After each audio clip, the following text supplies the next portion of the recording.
আমার নাম বিথি আক্তার। আমি পর্তুগালে এসেছি 2019 সালে।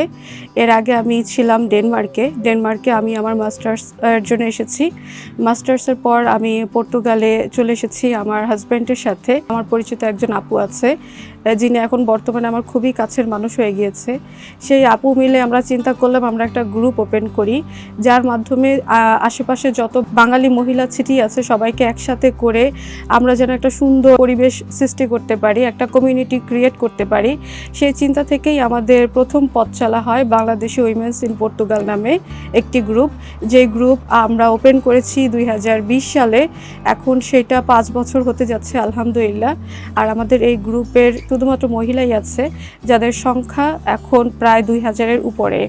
এই গ্রুপের মাধ্যমে আমরা প্রতি বছরেই আমাদের যেমন বৈশাখ, ফাল্গুন এবং অন্যান্য যে অনুষ্ঠানগুলো আমাদের বাংলাদেশে হয়ে থাকে সেগুলো পর্তুগালের মাটিতে করে থাকি।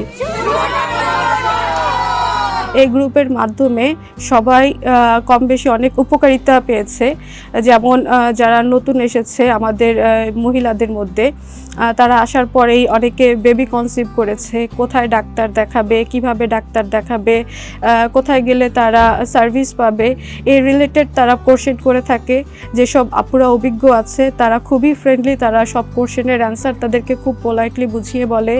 সাথে যারা বাসা খুঁজছে এবং যারা বাসা ভাড়া দিবে তারাও এখানে পোস্ট করে থাকে, যারা ব্যবসা করছে তারাও এখানে পোস্ট করে থাকে আমাদের গ্রুপগুলোতে। এর মাধ্যমে সবার সাথে পরিচিতি বৃদ্ধি পেয়েছে আলহামদুলিল্লাহ। এখন পর্তুগালে আমাদের গ্রুপের মাধ্যমেই যত বাঙালি মহিলারা পর্তুগালে বসবাস করছে তারা একে অপরকে চিনে, কোথাও গেলে আমরা একসাথে অনেক সুন্দর সময় কাটাতে পারি।